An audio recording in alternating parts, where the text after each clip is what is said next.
We're ready for the first 2015 edition of Got Teeeem, and we're starting in the American League Central with the last place Twins. Kurt Suzuki led the team with a 288 average last year.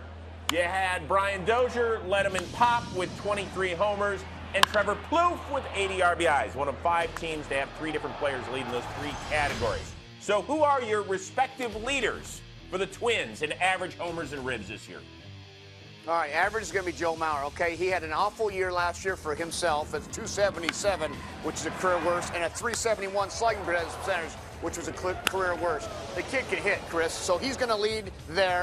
My Kendrys Vargas right here, this young man's going to lead in homers. He's 6'5", and we got Torrey Hunter, who's going to lead in average, or RBIs, I believe. So I want RBIs with T. Hunt, Vargas with homers, and Mauer with average. Would you like a redo on that? You weren't far behind the video at all. A lot of videos was going. I was like, whoa, I thought we were talking about one, but that's okay. It happens. I went squirrely a little bit. Figure 8. Okay, here we go. 7 seconds each on my video. We start off with Joe Mauer, who's a 3-time AL batting champ. I agree with you. As long as he's healthy, I'm talking about 135 games, he's going to lead the Twins in average. It's that simple. Osvaldo Arcia. I don't care whether he's wearing a bank robber mask or not. The guy's going to hit 30 bombs. I like him this year. And T. Hunt, he smells the rib. Guy on third, less than 2 outs, ground ball to second, gets him in. He's a veteran. He's going to make it work. By the way, that's how you read the video right there.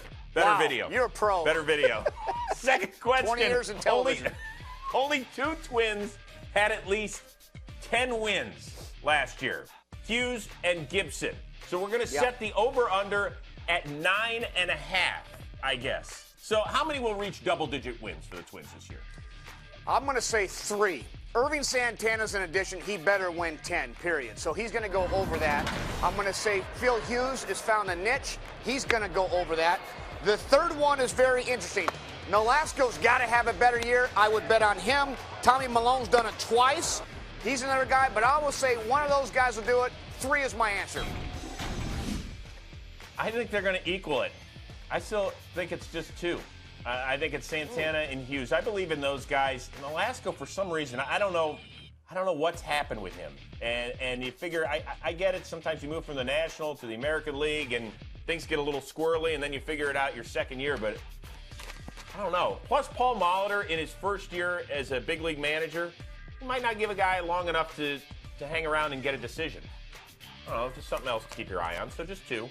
Although I think their staff will be better because it was god-awful last year. We know that. Third and final question. What will be the bigger number? Torrey Hunter home runs or catches at Notre Dame this fall by his son, Torrey Hunter Jr.? I love this question. His son had 7 receptions last year. Torrey Hunter's averaged 17 homers over the last 3 years. The man has hit 20 homers 10 times in his career. I'm going with homers for T. Hunt. His son, Junior, has got to show me he can catch that slant pattern consistently across the middle, but he has homered consistently in the show. Yeah, this is a tough one because it doesn't. I think Torrey's going to hit right around 17, 18. It doesn't sound like a lot of receptions, especially since this kid's going to be a junior now. This will be his 3rd year in the program. The problem is they're going to have a new starting quarterback. They return a bunch of kids who had more catches than Torrey Hunter Jr. I believe in the young pup, though. I believe in the young pup, and I think that Poppy would be proud that I'm answering that it's his kid and not him. So we'll have to ask him next time he comes on IT. No, he ain't proud. He wants to beat him. You don't think so? You still? Man's going to be 40 in July. Hey, he can still fight.